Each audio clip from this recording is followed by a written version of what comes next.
Thank you guys for tuning in. It's your boy Jonathan. I appreciate you for coming. I hope you're having a good day. I hope you're being blessed. I hope you're being positive.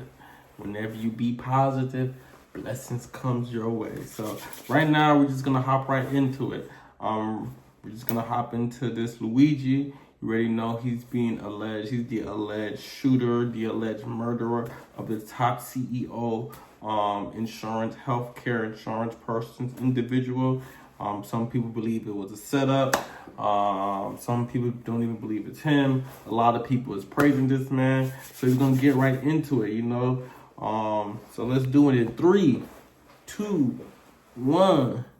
Uno, 3. Uno. Your Honor, he's not a symbol. He's somebody who is afforded the right to a fair trial. He's innocent until proven guilty. Luigi Mangione, the man accused of gunning down the United Healthcare CEO in the middle of Manhattan, won't be back in court when we had expected. His federal court date's been pushed back so that his formidable defense team and one of the country's most successful prosecution offices can prepare to do battle.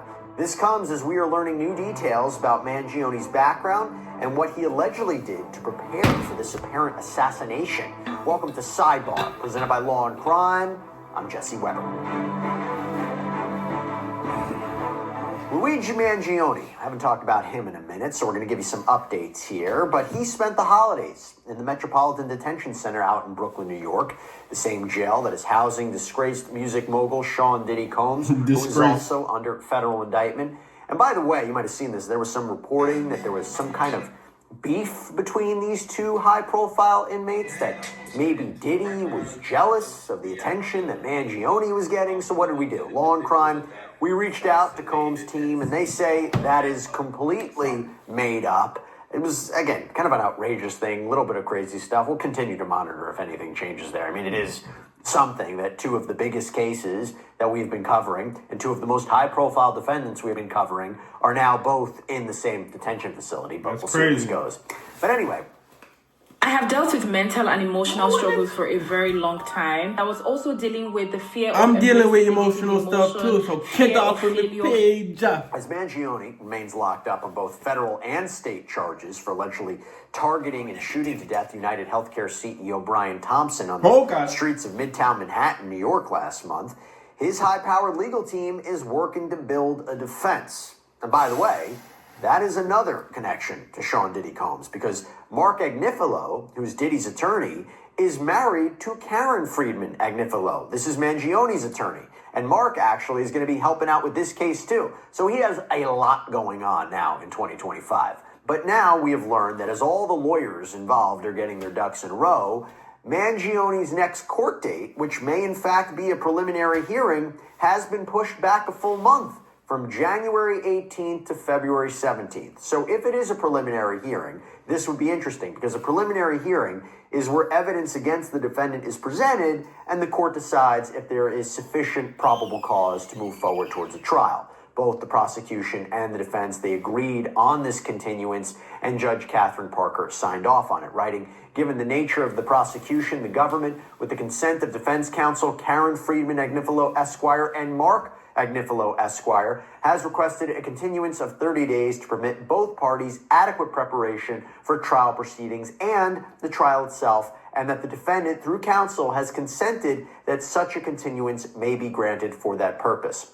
It goes on to say, "And it is further found that the granting of such a continuance best serves the ends of justice and outweighs the best interest of the public and the defendant in a speedy trial." So you see those competing interests here. And by the way, I will talk about that defense in a minute, because this may be raised at a preliminary hearing or maybe some pretrial motions. We'll talk about it. But right now, this 26-year-old is charged federally through a criminal complaint. So this is not a formal indictment. A complaint is just a precursor to either an indictment or a preliminary hearing, which again might be scheduled for February.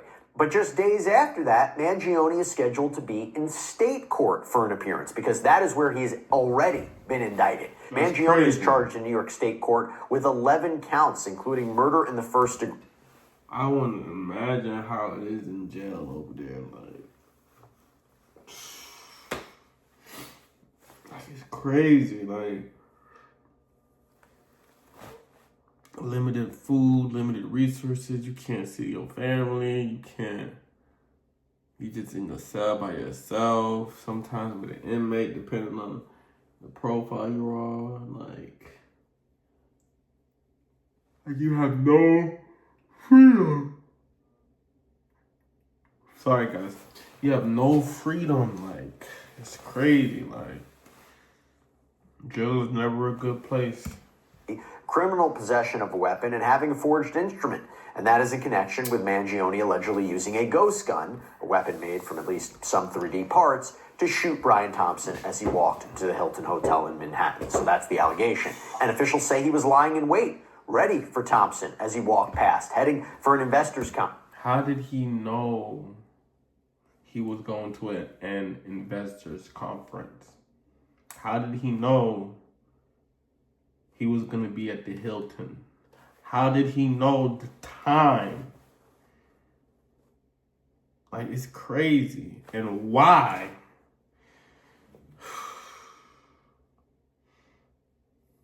Like, just look at that image right there. Like, the CEO, he didn't even get a chance to look at his killer. Like, that's cruel. Shot in cold blood. Like, lifeless. No more existence. Like, your moments are gone. That's the end of your life. Like, I do not like murder. Like, that's the worst thing you could do. Just take somebody's existence, take somebody's soul. Like that's why, guys, like, we gotta stay prayed up. We gotta stay fasted, because we never know when we're gonna take our last breath.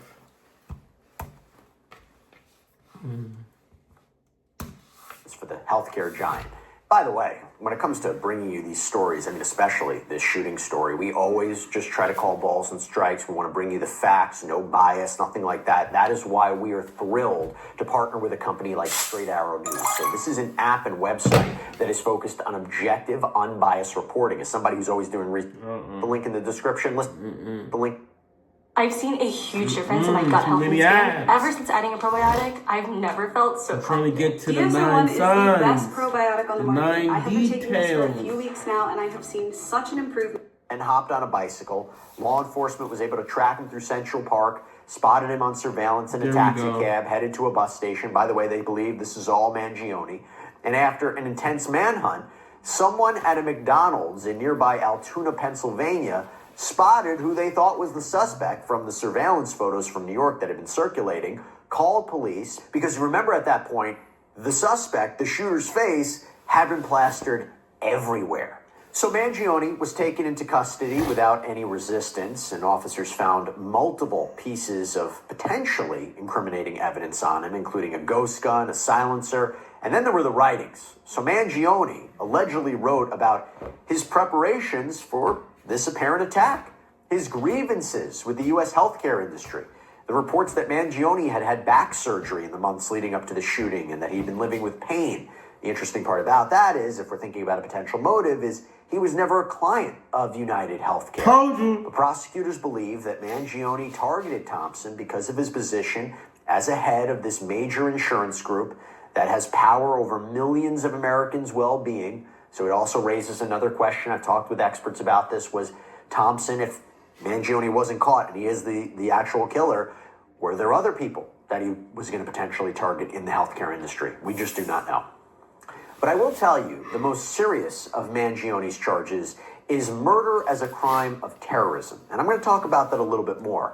But there have been a lot of critiques surrounding how much of a circus this case has already become. Because when Mangione was extradited from Pennsylvania back to New York, he traveled by not only SUV, but also by helicopter, where he was met on a pier by a swarm of heavily armed officers. The mayor of New York City, Eric Adams, was even escorting Mangione at one point.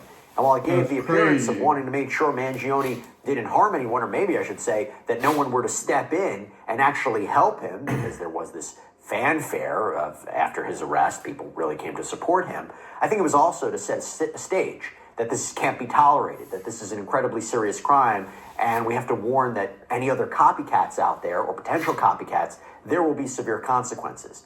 And just going back to that idea of making sure nobody stepped in, you see, Mangione's name and likeness have soared in popularity over the last few weeks. It's been disturbing to see. Some have been seeing him as a sort of folk hero, man who may have killed but did it to send a powerful message about the struggles of millions. Now, others have pointed out that murder is murder, and the support for radical actions, they can have unintended consequences. And the idea is murder can never be the answer for making some sort of change. Now, his attorney, Catherine Friedman-Agnifilo, talked about the drama surrounding her client in state court just before Christmas. I'm very concerned about my client's right to a fair trial in this case. He's being prejudiced by some statements that are being made by government officials. Like every other defendant, he is entitled to a presumption of innocence. But unfortunately, the way this has been handled so far, his rights are being violated. And as you know, Your Honor, there's a wealth of case law guaranteeing his right to a fair trial, but none of the safeguards have been put in place yet here. In fact, it's just the opposite of what's been happening. He's a young man, and he is being treated like a human ping pong ball between two warring jurisdictions here. These federal and state prosecutors are coordinating with one another, but at the expense of him. They have conflicting theories in their indictments, and they are literally treating him like he is like some sort of political fodder, like some sort of spectacle. He was on display for everyone to see in the biggest staged perp walk I've ever seen in my career. It was absolutely unnecessary. He's been cooperative with law enforcement. He had been in custody for over a week. He waived extradition. He was cooperative at all accounts. There was no reason for the NYPD and everybody to have these big assault rifles that, frankly, I had no idea was in their arsenal. And to have all of the press there, the media there, it was like perfectly choreographed. And what was the New York City mayor doing at this press conference, Your Honor? That just made it utterly political. And as Your Honor knows, under Lauro v. Charles, the Court of Appeals for the Second Circuit has held it to be clearly established that these staged perp walks to the media, the reason why the mayor was there is because the mayor promised to catch this dude. So, in the mayor's eyes, he's like, bruh, you're my trophy. You gonna kill one of them, you gonna take one of the billionaires out, we coming for you. That's why the mayor was there. It's his trophy. He's gonna use that for his next political race down the line. You gotta understand. It's crazy. To a legitimate law enforcement objective is unconstitutional, and I submit there was zero law enforcement objective to do that sort of perp walk. There's absolutely no need for that whatsoever. And frankly, Your Honor, the mayor should know more than anyone of the presumption of innocence that he too is afforded when he dealing with his own issues. And frankly, I submit that he was just trying to detract from those issues by making a spectacle of Mr. Mangione. And there are consequences to this. He has a right to a fair trial. The mayor was in some mess too. And I just want to put on the record statements that the mayor made publicly about my client. Nothing saying alleged, for example, and he said, I wanted to send a strong message with the police commissioner that we're leading from the front. I'm not going to just allow him to come into our city. I wanted to look him in the eye and state, you carried out this terrorist act in my city, the city of New York that I love. And he wanted to show symbolism. Your Honor, he's not a symbol. He's somebody who is afforded the right to a fair trial. He's innocent until proven guilty. She's a good lawyer. And the mayor was talking to jurors, future potential jurors that elected him. Those are the people that elected him, that he is talking to and calling this man a terrorist. So, Your Honor, I just want to make a record of this and put everyone on notice that this has to stop. And my client is entitled to a fair trial and the presumption of innocence. Now, in state court with the state charges, Mangione has entered a not guilty plea, but again, he hasn't entered a plea in federal court yet. That is going to come later once he's officially indicted. But the maximum sentence for the state charges is life in prison without parole. The potential punishment on the federal charges is still up in the air, but the death penalty is not off the table. I know it. Check this out. I I'm know show it. you how I afforded this card. I knew it. Okay, you ready? All right, I knew it. Talk to you about the defense. I told you guys. I told you. That's crazy. That's what they trying to do to this man. Like, it's crazy. It's because from a legal point of view, I think there's an argument that the top state and federal murder charges could be problematic. For the murder charges committed in furtherance of terrorism, so these are the state charges, my understanding is it has to be done to intimidate or coerce a civilian population. So maybe there's an argument, hey, given how many people have supported Mangione and criticized the healthcare industry in the wake of Thompson's death, there's something there, right? But did he anticipate this was going to happen? Is that a fair connection to make? Not entirely sure. If that doesn't work, then the killing had to be one to influence the policies or affect the conduct of a unit of government. But what does that mean here? Was it to get, let's say, Congress to make changes regarding the healthcare industry? No. Does that feel a little bit like a stretch? That's not going to happen. You know, from my point of view, I think that's a bit unclear on that. So I think from a state charge, the second-degree murder charge, which is just intentional murder, that seems to be the most straightforward way by which you can convict or potentially convict Mr. Mangione. And that carries, my understanding, 25 years to life in prison. Now, first-degree murder, of course, when it comes to the terrorism charge, that is an automatic life in prison. So you can see why they want that.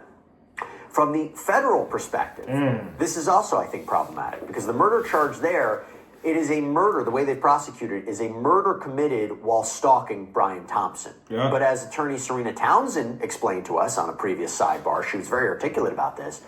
She said stalking is about placing Thompson in reasonable fear of death or serious bodily injury. But doesn't that mean that Thompson had to know he was being stalked? Is this a murder committed while stalking? Again, I think that there could be a defense here. Maybe not even to bring up at a trial, but maybe to get that charge or these charges dismissed before trial. We'll see. Now, moving forward and talking about the defense, we have also learned of another person joining Mangione's team. Prison consultant Craig Rothfeld. Now, he is a former financier who went to prison in 2015 for stealing $11 million from 15 investors. And after a short jail stint, he became a consultant to many white-collar defendants.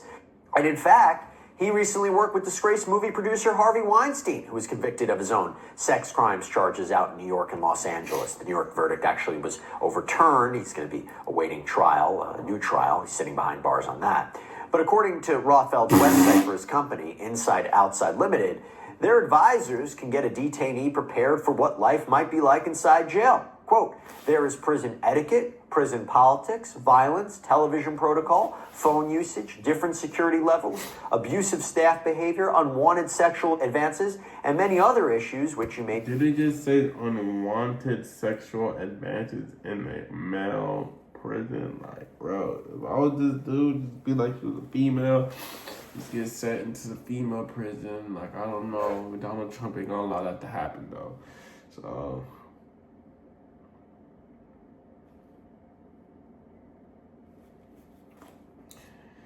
Oh, that's crazy. Sounds so cruel. Exposed to. Our prison advisors make these terrifying experiences less threatening by breaking them down for you and providing a game plan for when these situations arise. And you know, Mangione really might need that advice because we told you before about the Metropolitan Detention Center, the MDC. It is plagued with issues from violence and drugs to really hard living conditions, periods of no heat. So very different from what the average American is used to. No heat in New York. I will also say, it's never good. In a shocking new twist to this, we are now learning from a newly released documentary more details about Mangione's strange behavior or alleged strange behavior in the months leading up to this crime. So the TMZ documentary titled Luigi Mangione, The Mind of a Killer, has revealed unsettling information about Mangione's actions during a trip in Asia in 2024. You see, Mangione had apparently visited a gun range in Thailand. This is a visit that is now, of course, raising eyebrows amongst friends and investigators. So according to German tourists Paul and Max, who crossed paths with Mangione during his travels, he apparently chose to spend a day at a shooting range rather than take part in a planned beach outing. The two men, who say they became close with Mangione as they traveled across Asia, recounted the moment in an interview for the documentary, which first aired last week. Mangione's journey to Thailand, though, seems to be part of a larger and still somewhat mysterious solo trip to Asia that began earlier last year. And at the same time, he was reportedly not in contact with his family, and he booked a one-way flight to Asia. Again, kind of strange things leading up to what he's been accused of now. And regarding the gun range, one of the travelers, Paul, told TMZ that this supposed interest seemed very out of character for Mangione, saying Luigi was always talking about big ideas, books, and tech, but that day at the range, he was focused, almost obsessed. He kept asking questions about guns, about how they worked, about everything. And at one point, the two travelers even claimed that Mangione tried to convince them to join him, but they declined, saying they didn't really feel right about it. They were uneasy. Now, Paul and Max also revealed that Mangione was particularly engrossed in a book by Indian author Josh Dolani titled Hit Reverse: New Ideas from Old Books. It's a new year, and I know you've been thinking about starting your online fitness business for a long time, but you haven't. The two travelers explained to TMZ that he was often seen reading this book, discussing the themes, but it kind of went deeper than that, they say. Paul and Max told TMZ that Mangione wanted, for some reason, to buy 400 copies of this book. He also wanted to take a trip to Mumbai, India, to meet the author in person. According to TMZ, Mangione was only able to buy one book, not 400. And Max recalled that during the interview, saying Luigi was always talking about the deeper meanings of things, but this was something different. He didn't just want to read the book. He wanted to change it, to get involved in something bigger. It was almost like he was trying to find some kind of purpose, but in a really strange way. By the way, little thing I have to just mention here. This is in any case, but whenever you hear witnesses provide an account. So you went to Thailand and you went to the shooting range. Is that really strange? Like shooting at Thailand? I'll do it. I don't want nobody calling me strange though, but I don't think that's really strange, but hey, whatever.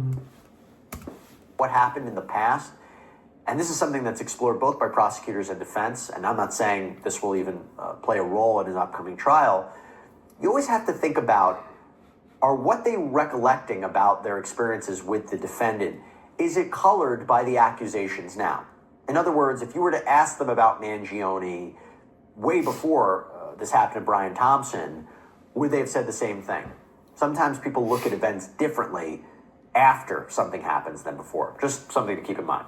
So what exactly is this book about, right? Well, the author, Josh Dolani, told World Is One News back in November that the book incorporates tons of new insights from older books. He shared 3 from the book during his interview, one being that charisma is about being comfortable in your own skin. Charisma. The second being a quote from Napoleon on courage, saying courage can't be Charisma, counterfeited. courage. It's a virtue which escapes hypocrisy. And the third insight came from a quote from renowned German scholar Nietzsche on miscommunications between men and women, saying the same passions in man and women nonetheless differ in tempo. Hence, man and woman do not cease misunderstanding one another. So these latest revelations from Paul and Max in this TMZ documentary, they suggest that Mangione's alleged radical tendencies may have been brewing for quite some time, right? But the extent of this internal turmoil, or what could be, it really wouldn't be fully realized until he allegedly shot and killed United Healthcare CEO Brian Thompson. By the way, crazy. How much of this will actually come into evidence, that's unclear, because there's an argument that all of this is irrelevant to the charges. Motive is not an element to these crimes that the prosecution has to prove. Sure, we would like to know the why, if he did this, right? Was he radicalized? When was he radicalized? How was he radicalized? But for purposes of criminal trials and these charges, it may not come in. By the way, who is Luigi Mangione? So we did a whole episode on this, but quick primer. This is a guy who comes from one of the richest families in Baltimore. He was valedictorian at the elite Gilman School, attended Stanford University. In fact, the Stanford Daily spoke to a former student as well as a former colleague who actually worked with Mangione at the Stanford Pre-Collegiate Studies program back in 2019. A university spokesperson confirmed to the Stanford Daily that Mangione was the head counselor for the program for a few months. The outlet reported he was living in the Kappa Alpha fraternity house at the time. And according to his own LinkedIn, Mangione designed lesson plans and taught artificial intelligence to gifted high school students, led a 7-member residential staff. The former student told the Stanford Daily that he spoke in depth with Mangione while they were on a hike during the program. He took the time to do that. He really talked to me as I was starting to think about what I wanted to study in college. The way I felt was, this is a guy who just inherently cares about others. And the former coworker said of Mangione, he was very friendly, very outgoing. The other staff members liked him. The high school kids liked him. He went on to say, of all the people I've known in my life, he would not have been in my top 10,000 guesses. So for now, Mangione's state and federal cases will run parallel to each other, and hopefully we get a lot more answers because we certainly have many questions. I have a really exciting announcement for you guys. The video version of Sidebar is now available on Spotify. That's right, we are so thankful. All right, guys, thank you so much for tuning in. We're going to look a little bit more into this, but we learned a lot today. He was smart. He was wealthy. Well, he came from a wealthy family. That's why I guess he's able to afford that expensive lawyer. But in this until proven guilty, I pray that you're being blessed. I pray that you have a good day. Remember to stay positive and have a blessed day. Like, comment, and subscribe. Peace.